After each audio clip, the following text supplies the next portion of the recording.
بسم الله الرحمن الرحيم. الحمد لله وكفى وسلام على عباده الذين اصطفى. أما بعد، أعوذ بالله من الشيطان الرجيم. بسم الله الرحمن الرحيم.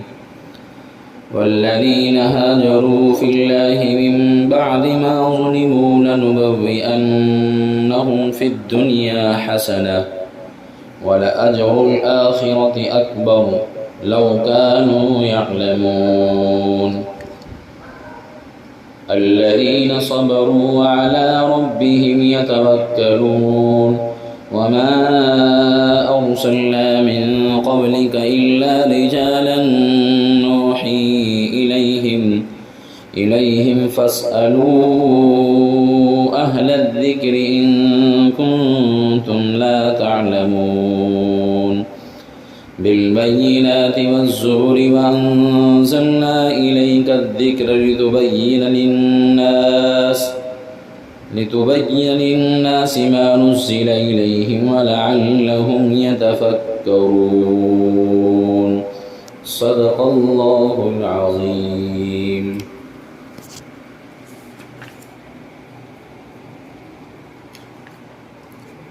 معزز حاضرین، سورہ نحل کی یہ چند آیتیں ہیں جو آپ حضرات کے سامنے تلاوت کی گئی ہیں۔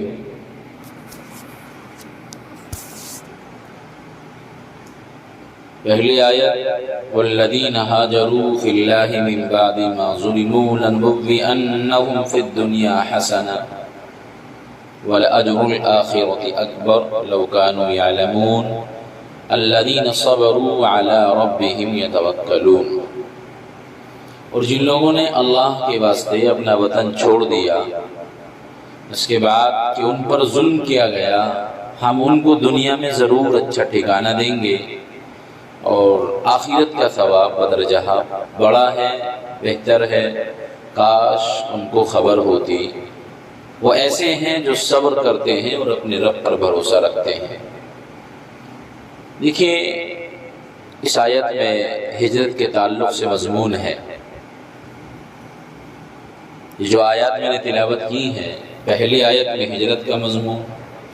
اور دوسری آیت میں ایک مضمون یہ ہے کہ جو اہل مکہ کی جانب سے ایک اعتراض اور ایک سوال رہتا تھا کہ آخر انسانوں کو ہی پیغمبر بنا کر کیوں بھیجا گیا، ملائکہ یعنی فرشتوں کو پیغمبر کیوں نہیں بنایا گیا۔ یہ دو مضمون ہیں، مختصراً ان دونوں مضمون پر آپ حضرات کے سامنے وضاحت کی جاتی ہے، آپ حضرات اس کو سماعت کریں۔ پہلی آیت کے شان نزول کے تعلق سے چند اقوال ملتے ہیں۔ پہلا قول تو یہ ملتا ہے کہ یہ آیت رسول اللہ صلی اللہ علیہ وسلم کے 6 ساتھیوں کے بارے میں یہ آیت نازل ہوئی ہے، جس میں حضرت بلال رضی اللہ عنہ، حضرت عمار رضی اللہ عنہ اور صہیب رومی رضی اللہ عنہ وغیرہ، اور ان کے ساتھ 3 اور صحابی۔ تو اس طرح ان 6 حضرات جو صحابہ تھے، ان کو مشرکین مکہ نے گرفتار کر لیا تھا، پھر ان کو طرح طرح کی اذیتیں دی تاکہ وہ اسلام سے پھر جائیں، لیکن وہ اسلام سے نہیں پھرے۔ دوسرا قول ابو جندل بن سہیل بن عمر کے بارے میں نازل ہوئی، ابو جندل بن سہیل بن عمر کے بارے میں یہ آیت نازل ہوئی ہے۔ تیسرا قول یہ ہے کہ تمام مہاجرین اصحاب رسول اللہ صلی اللہ علیہ وسلم کے بارے میں نازل ہوئی ہے۔ رحل ہجرت، شان نزول جو بھی ہو، یہ ہجرت جو اللہ کی رضا کے لیے وطن کو چھوڑ دیا جاتا ہے، اسلام میں یہ ایک بڑی عبادت بھی ہے اور یہ بڑی نیکی اور بڑی طاعت کا کام ہے۔ رسول اللہ صلی اللہ علیہ وسلم نے فرمایا ایک حدیث میں کہ ہجرت ان تمام گناہوں کو ختم کر دیتی ہے جو انسان نے ہجرت سے پہلے کیے تھے۔ تو بہرحال اسلام میں بڑی اہمیت ہے ہجرت کی، اور ہجرت کا جہاں تک تعلق ہے بعض صورتوں میں وہ فرض اور واجب کا درجہ بھی رکھتی ہے، بعض صورتوں میں مستحب اور افضل عمل بھی ہے۔ آیت کے شان نزول اگر دیکھا جائے اصلاً تو وہ پہلی ہجرت ہے اس آیت میں جو اشارہ کیا گیا ہے، اور شان نزول میں اگر ہم اس ہجرت کا ذکر کریں جیسے مفسرین حضرات نے اس کا ذکر فرمایا ہے معارف النزول میں کہ اصلاً تو وہ پہلی ہجرت ہے جو صحابہ کرام رضی اللہ عنہم اجمعین نے حبشہ کی طرف کی تھی، اور یہ بھی احتمال ہے کہ جو مکے سے مدینے کی جانب ہجرت ہوئی ہے، مدینہ منورہ جو پہنچے ہیں وہ بھی اس میں شامل ہو۔ بہرحال جو پہلی آیت ہے اور یہ دو آیتیں ہیں، ان آیات میں پہلی انہی اور جو دونوں ہجرتیں ہیں دونوں کو داخل کیا جا سکتا ہے۔ اسی لیے بعض علماء یوں بھی فرماتے ہیں کہ یہ وعدہ انہی حضرات صحابہ کرام کے لیے تھا جنہوں نے حبشہ کی طرف یا پھر مدینے کی طرف ہجرت کی تھی۔ دونوں ہجرتوں کا تعلق اس آیت سے ہے، اور اللہ تبارک و تعالیٰ کا یہ وعدہ جو اللہ نے کیا ہے یہ دنیا میں پورا ہو چکا، جس کا سب نے مشاہدہ کیا ہے۔ اللہ تبارک و تعالیٰ نے ان مدینے والوں کو جو مکہ چھوڑ کر مدینہ پہنچے ہیں کیسا اچھا ٹھکانہ دیا، اور جو ایذا دینے والے پڑوسی کے بجائے اللہ تبارک و تعالیٰ نے کیسے غمخوار اور جانثار اور ہمدرد ان کے پڑوسی ملے۔ اللہ تبارک و تعالیٰ نے دشمنوں پر ان کو فتح غالب کی اور فتح و غلبہ نصیب ہوا ان کو، اور ہجرت کے کچھ ہی وقت کے بعد، تھوڑے ہی دن گزرنے کے بعد، تھوڑے ہی عرصے گزرنے کے بعد ان پر اللہ نے رزق کے دروازے کھول دیے۔ جو بیچارے فقراء اور مساکین تھے، مکے میں رہ کر زندگی گزار رہے تھے، اللہ تبارک و تعالیٰ نے ان کے لیے کیسے دروازے کھولے، اور ان کا حسن اخلاق، حسن عمل، اور ان کی یہ ساری اچھی عادتیں جن کے کارنامے رہتی دنیا تک ہر ایک آدمی کی زبان پر آتا ہے جس کے اسلام سے تعلق ہوتا ہے کہ ہاں مکے والوں نے جو مدینہ ہجرت کری، پھر مدینے والوں نے ان کے ساتھ کیا برتاؤ کیا اور کیسا ان کے ساتھ پیار و محبت اور غمخواری اور ہمدردی کا ثبوت پیش کیا۔ اللہ تبارک و تعالیٰ نے بڑی عزت عطا فرمائی۔ تو اس طرح جو مکے سے مدینہ ہجرت ہوئی اس کا بھی اس میں ذکر ہے، یا پھر وہ جو ملک حبشہ کی جانب ہجرت فرمائی گئی ہے، اور ملک حبشہ کی جانب کے ہجرت کا جو ذکر آتا ہے وہ اسی طرح آتا ہے جسے تفسیر ابن کثیر میں اس کی باقاعدہ وضاحت کی گئی ہے کہ یہ آیت ان لوگوں کے تعلق سے نازل ہوئی ہے کہ جنہوں نے حبشہ کی طرف ہجرت کری ہے۔ معارف النزول میں تو یہ لکھا جاتا ہے کہ ان کی تعداد 80 بتلائی جاتی ہے، کچھ مرد ہیں اور کچھ عورتیں ہیں۔ حضرت عثمان بن عفان رضی اللہ تعالیٰ عنہ اپنی بیوی رقیہ جو جناب رسول اللہ صلی اللہ علیہ وسلم کی صاحبزادی ہوتی تھی، اور جعفر بن ابی طالب جو رسول اللہ صلی اللہ علیہ وسلم کے چچا جان ہوتے تھے، اور ابو سلمہ بن عبد الاسود بھی ان میں داخل تھے جو 80 لوگوں کی تعداد بتائی جاتی ہے۔ اور حضرت مفتی سعید صاحب پالنپوری رحمۃ اللہ علیہ اپنی تفسیر کی کتاب ہدایت القرآن اس میں لکھتے ہیں کہ اگر یہ آیت ان کے تعلق سے ہے اور انہی کا اس میں ذکر ملتا ہے کہ جنہوں نے ملک حبشہ کی جانب ہجرت کی ہے کہ جب مکے والوں کا ظلم و تشدد زیادہ بڑھ گیا، حد درجے بڑھ گیا، مسلمانوں کے لیے زندہ رہنا بہت دشوار سا ہو گیا، تو شروع میں بالکل سمجھ لیجئے ابتدائی جو مرحلے میں جو سب سے پہلے ہجرت کی ہے تو مردوں اور اسی طرح 4 عورتوں کا قافلہ نکلا۔ سب سے پہلے شروع میں 12 مرد اور 4 عورتیں جن کو نبی کریم صلی اللہ علیہ وسلم نے اجازت دی کہ وہ حبشہ کی طرف ہجرت کر کے چلے جائیں، جس کے رئیس اور جس کے کمانڈر اور جن کے سردار وہ عثمان بن عفان رضی اللہ تعالیٰ عنہ تھے۔ اس کے بعد پھر ایک قافلہ اور جن کی تعداد 73 مردوں کی بتائی گئی اور 18 عورتیں۔ تو اس طرح کم و بیش 80 82 83 افراد پر یہ مشتمل قافلہ تھا جو تاریخ اسلام کی سب سے پہلی ہجرت ہے۔ لہذا جب انہوں نے اللہ کی راہ میں گھر بار کو چھوڑ دیا اور ہجرت کی مصیبتیں برداشت کر لی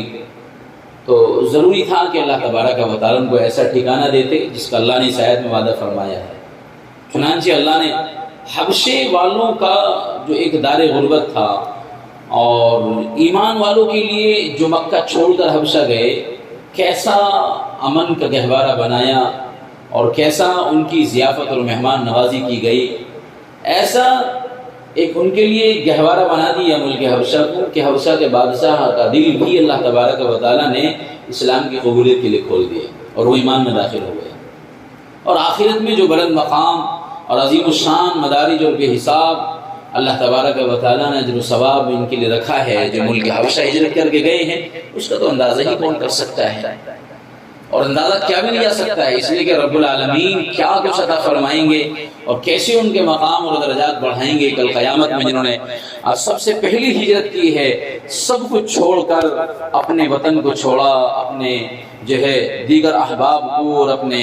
آس پاس کے پڑوسیوں کو، اپنے شہر کو، سب کو چھوڑ کر صرف اللہ کی رضا کے لیے نکل گئے۔ ہاں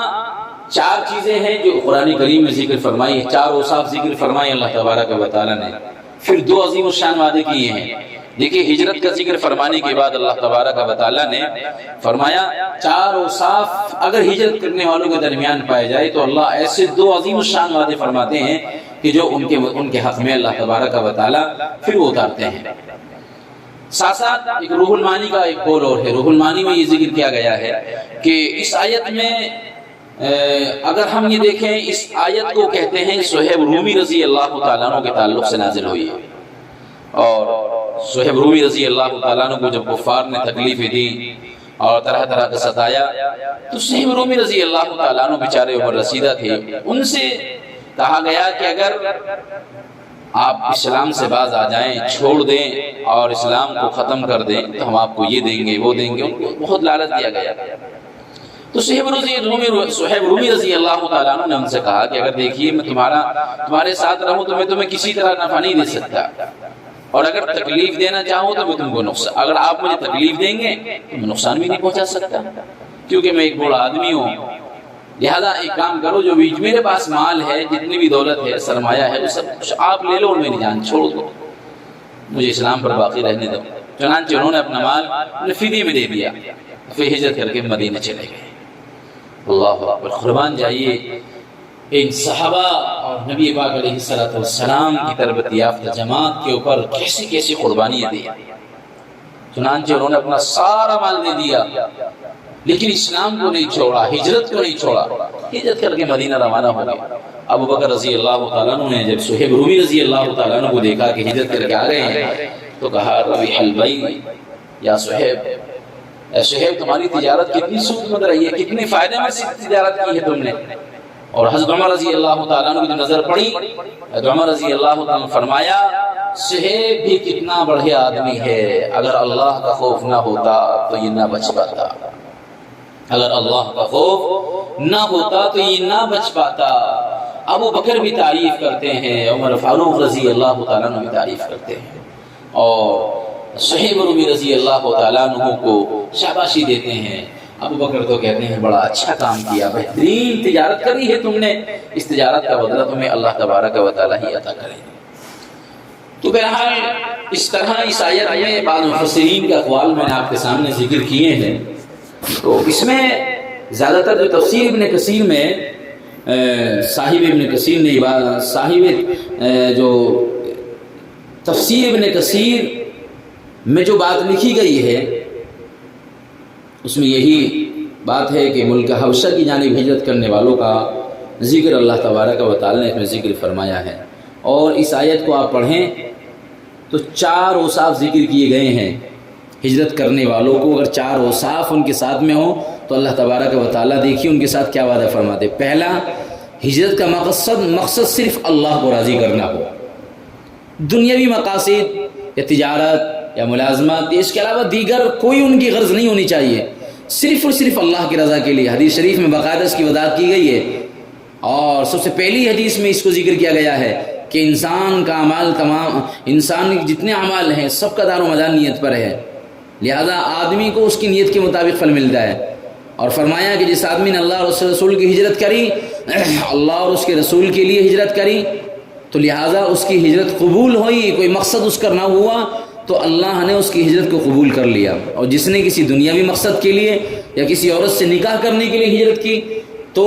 اس کی ہجرت بس اسی مقصد کے لیے مانی گئی جس کے لیے اس نے ہجرت کری ہے، یعنی کوئی ثواب اس کی ہجرت کا نہیں ملے گا۔ یہ اللہ نے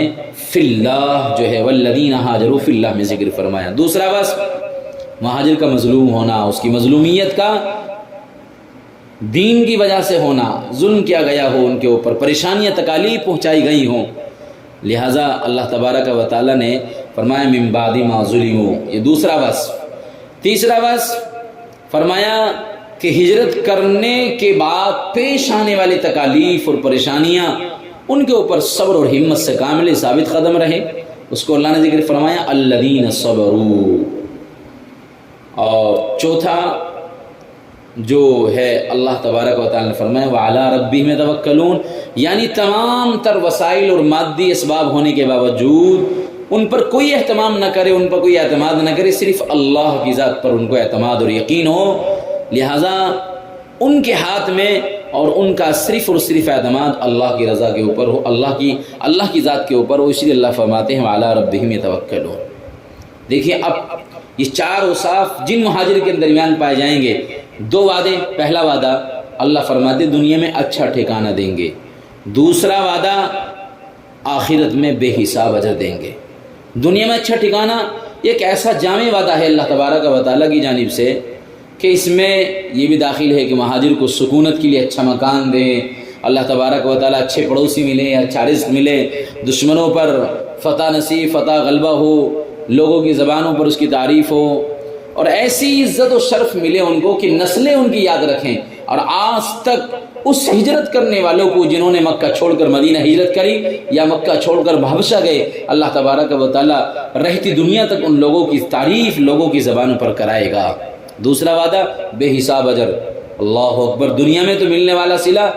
آخرت میں ملنے والے اجر کے مقابلے میں کوئی حقیقت نہیں رکھتا ہے، اور نہ اس کو کوئی اندازہ کر سکتا ہے کہ آخرت میں کیسا اجر ملے گا۔ بس اتنا ہی سمجھنا چاہیے کہ بہت ہی بڑا ہوگا، انسان کے تصور سے بے حساب بالا و برتر ہے، بے حد و حساب بہتر ہے۔ تو یہ دو وعدے اللہ تبارک و تعالیٰ فرماتے ہیں۔ اب اس کا ترجمہ سنیے، بات سمجھ آ جائے گی۔ والذین ہاجروا فی اللہ من بعد ما ظلموا لنبوئنہم فی الدنیا حسنہ ولأجر الآخرۃ اکبر لو کانوا یعلمون۔ اور جن لوگوں نے اللہ کے واسطے اپنا وطن چھوڑ دیا، اس کے بعد کہ ان پر ظلم کیا گیا،